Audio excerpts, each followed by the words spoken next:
Welcome home. We're getting a divorce. The divorce papers are inside. I had just returned home, carrying our newborn daughter. His cold words left me in shock. As I stood there stunned, my husband began to leave the house. Snapping back to reality, I grabbed his arm in desperation and demanded an explanation. What do you mean? Divorce? You need to explain this to me. It's simple.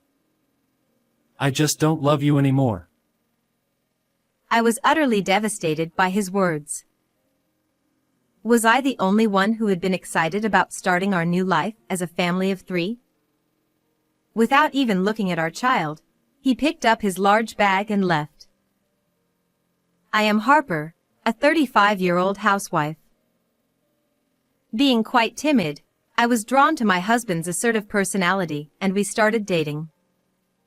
A year later, prompted by my pregnancy, we got married.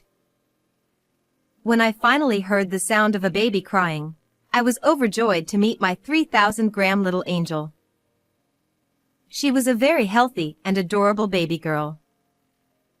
After sending him a photo of our daughter via email, I called him. To my disbelief, he said, What's this? Excuse me? She's not cute. She looks like a monkey. What are you talking about? She's your daughter.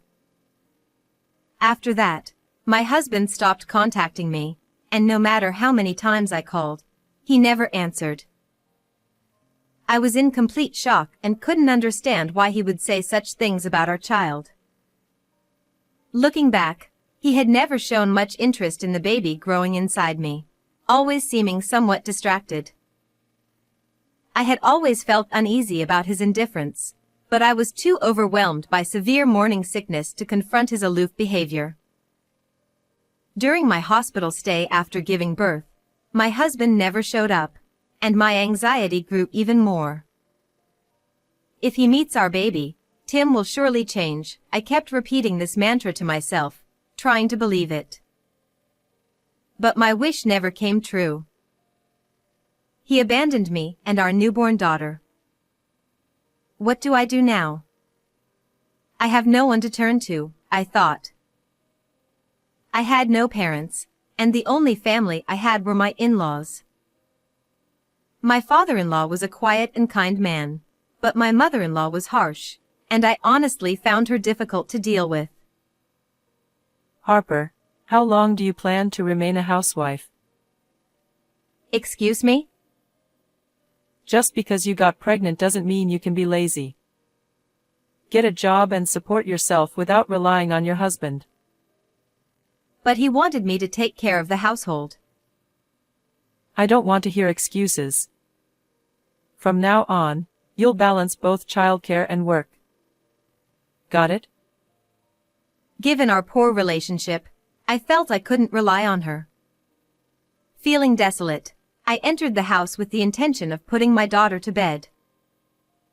However, an unusual sight awaited me inside. What is this? Everything I had prepared for my daughter, the crib, baby supplies, and even the furniture, was gone. All that remained were my few personal belongings and the divorce papers on the floor. I couldn't stand anymore and collapsed to the floor. Just then, my husband called. Maybe the divorce was just a moment of confusion? Maybe he's reconsidered and is coming back. Clinging to that hope, I answered the phone immediately. Hello? Where are you? Please come back soon. I forgot to mention, I sold the house. You need to be out by tomorrow. You can't be serious. What are we supposed to do? Become homeless, for all I care. I was shocked. How much more did he intend to make me suffer? Unable to hold back my emotions, I sobbed and pleaded for an explanation. You suddenly demand a divorce, and now even the house. What did I do wrong? Have you looked in the mirror since you got pregnant? What do you mean?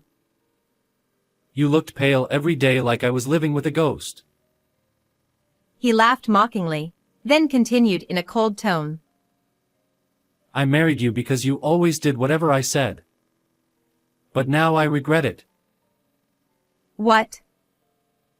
I'm bored with your shy personality, so I'm divorcing you. That's too cruel. It's too selfish. I have nothing more to say to you. Pack up and leave the house. Goodbye. With that, he hung up. For the first time, I felt hatred toward my husband. But no matter how much I blamed him, it wouldn't change the situation. Feeling utterly helpless, I decided to leave the house to buy diapers and formulas that had disappeared. However, my daughter, who had been peacefully sleeping, suddenly began to cry and wouldn't stop no matter how much I tried to soothe her. Perhaps she sensed my desperation as I struggled to cope with my husband's betrayal and losing our home while trying to figure out how to take care of her. I sat on a bench in a nearby park, trying to calm her down when someone unexpected appeared. You shouldn't take a newborn outside at 1 month old. How can you be so irresponsible? You need to start acting like a mother. What? Mother-in-law? You know nothing. What if something happens to her? How will you take responsibility? It seemed she knew the day of my discharge and had come to visit the house. Finding it empty, she followed the sound of my baby crying and found me. As she scolded me harshly, a flood of emotions overwhelmed me, and I began to sob uncontrollably. Then, I felt something warm on my back. I didn't mean to make you cry. But why are you here? Where is Tim? Explain to me what happened. She gently rubbed my back, trying to comfort me. Confused by the unexpected kindness from her, I slowly recounted everything that had happened. Tim did that? Unforgivable. If you have nowhere to go, come to my house. But. No buts. I'll carry your things. Let's go.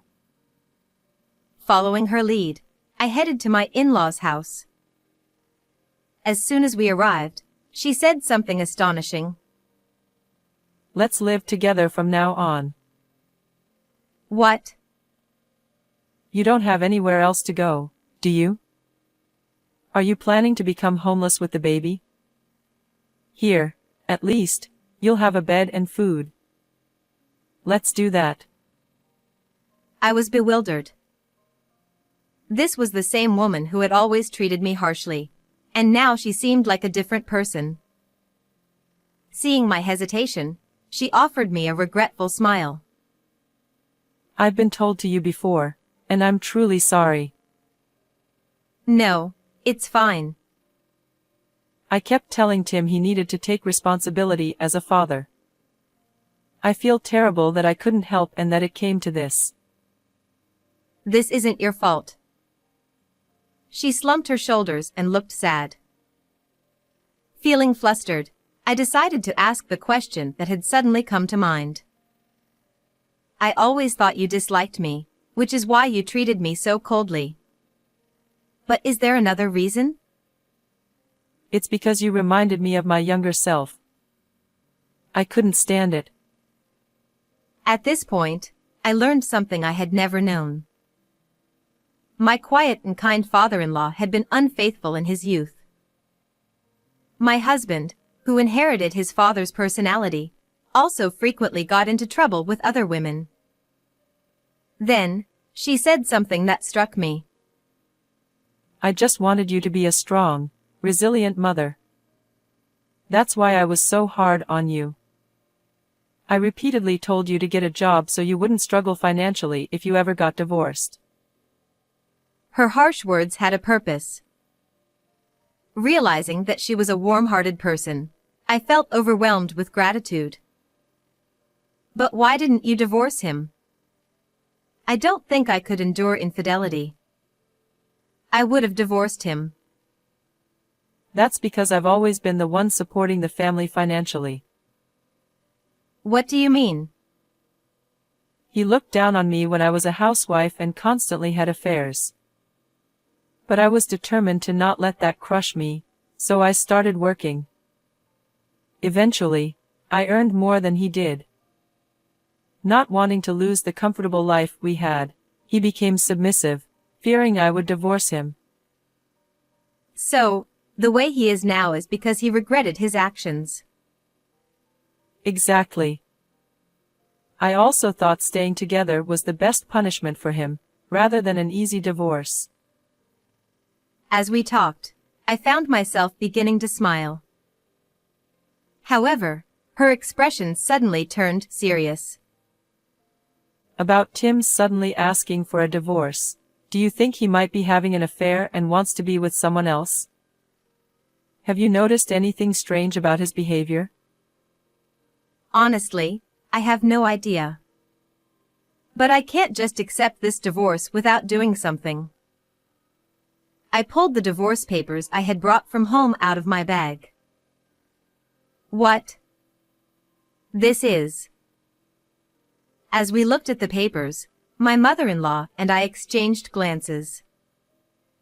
We made a firm decision and began to formulate a plan. The next day, my mother-in-law made a call to execute our plan. I heard from Harper that you're getting a divorce. Has she already told you, Mom? What are you talking about? I'm feeling fantastic. It's the right decision to divorce someone like her. Next time, marry a younger and more wonderful woman. Yeah, right. I don't ever want to see her miserable face again. She might be living under some bridge by now. How pitiful he sounded. It seems like he has completely convinced himself that my mother-in-law dislikes me. Unaware that I overheard their conversation, I felt anger rising toward him as he boasted obliviously. But he has hell waiting for him. Actually, I want to introduce someone to you. Oh, has the next remarriage partner already been found? Well, yeah. That's wonderful news. We need to prepare a celebration for the two of you. Since the $1 million fixed deposit will mature in 1 month, let's prepare a big celebration. Seriously? Of course. But in return, you better introduce your partner to me properly before anything else. Don't rush into registering your marriage until then. Got it? Got it. I'll bring her to the family home in a month. Count on me to handle the celebration. My mother-in-law's acting skills are amazing. He fell right into our plan, and my mother-in-law and I exchanged knowing smiles. And so, I decided to quietly make preparations behind the scenes until that day arrived. A month later, unaware of the trap, my husband arrived at my in-laws' house with a young woman, feeling proud and confident. I opened the front door with as much composure as possible and greeted them. Welcome to my house. My husband was visibly shocked as if he might topple over any moment, while the woman wore a bewildered expression. Then my mother-in-law joined us. Come in. She said with authority, and they timidly entered the living room. Hey, Mom, what's going on here? He stammered. Well, Harper, shall we begin? She said. I handed them a few photos of them entering a hotel and a report detailing their activities over the past month. I'll be seeking compensation from you too. With this much evidence, there's no way you can talk your way out of it. Be prepared, I said firmly. Wait a minute, how did you gather this evidence? My husband protested. My mother-in-law funded a detective to investigate. She said leaving this to the professionals was the best course of action. I explained. Why would Mom cooperate with someone like her? He exclaimed. Oh? Am I mistaken? Who would support someone so unreasonable, someone who abandons your wife and child to marry another woman? She retorted. What about the $1 million celebration? He asked. That was a lie to prevent you from filing for marriage for a month. She replied. You tricked me. He exclaimed, his anger palpable, and the woman sitting beside him looked crestfallen, surely thinking this wasn't how things were supposed to go. I thought I had finally punished them, but then he uttered unbelievable words. We're already divorced. You can't claim compensation for cheating now. He's right. I'm not paying any compensation. Their words left me utterly flabbergasted. The statute of limitations for claiming compensation is 3 years from the discovery of infidelity. Unaware of such common knowledge, my confident husband and his mistress were snorting with self-assurance. So, I decided to enlighten them with a fact. You see, we're still legally married. Huh? That divorce paper you left behind? It hasn't been filed yet. What the hell? Why haven't you done it yet? You declared divorce without any explanation, and I couldn't accept that. Do you even realize the absurd parting gift you left when you walked out of the house? Confused by my words and exchanging looks with each other, I handed them a document. Isn't this your marriage certificate? I thought I lost that. How do you have it? It was tucked beneath the divorce papers. Leaving something like this behind, you're absent-minded, aren't you? Yes. The papers I thrust at them were the completed marriage registration forms of the two of them. On the day I found these, my mother-in-law and I realized that he intended to marry his mistress. So, instead of divorcing immediately, we decided to gather evidence to prove his infidelity while our marriage technically continued. I'll never forgive you for abandoning your family. And you, Noah, won't escape either. You'll pay the compensation properly. As I declared this, his face rapidly drained of color.